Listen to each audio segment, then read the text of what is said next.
The year is 1917, and Representative Oscar Callaway enters a disturbing statement into the U.S. Congressional Record. The statement reveals why J.P. Morgan interests hired 12 high-ranking news managers. The 12 were asked to determine the most influential newspapers in America. They were to figure out how many news organizations it would take to control generally the policy of the daily press of the United States. The 12 found it was only necessary to purchase the control of 25 of the greatest papers. An agreement was reached. The policy of the papers was bought, and an editor was placed at each paper to ensure that all published information was in keeping with the new policy. Soon, that policy would be defined by a front group formed by J.P. Morgan and his colleagues. In fact, Morgan's personal attorney was founding president of the organization, the Council on Foreign Relations.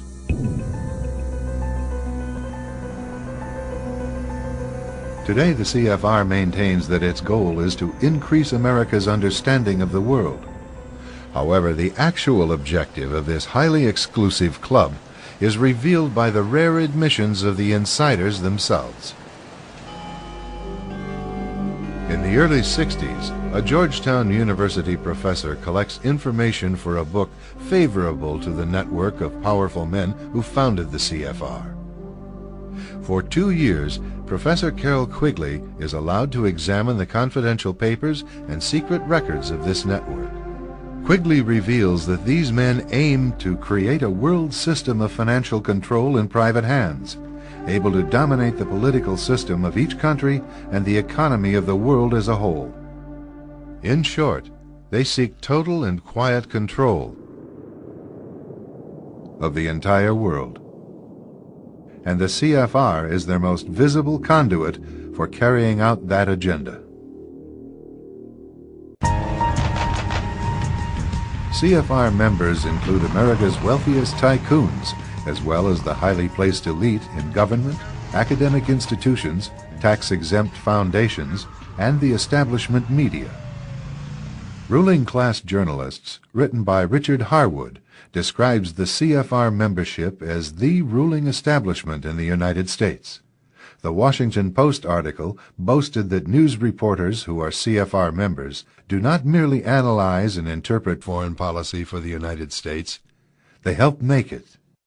Who are these policymakers? Many of their faces are familiar. NBC's Tom Brokaw, CBS's Dan Rather, ABC's Barbara Walters, Jim Lehrer of PBS, William F. Buckley of National Review, media mogul Rupert Murdoch, owner of the giant multifaceted News Corporation. These media heavyweights, and many others like them, are members of the CFR. Powerful corporations are also invited to become members.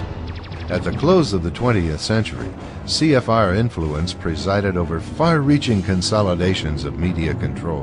In 1995, CFR members Michael Eisner of Disney and ABC's Thomas Murphy merged their media empires. Soon after the merger, the Disney-ABC empire becomes a CFR corporate member. In the year 2000, the world's largest internet service provider, America Online, joins forces with Time Warner, one of the world's largest news organizations. The CEOs favoring the move are CNN's Thomas Johnson and Time Warner's Gerald Levin, both CFR members. Once again, another media giant is created under the shadow of CFR influence. Today, an elite handful of individuals define the agendas that are supported by the empire of establishment news.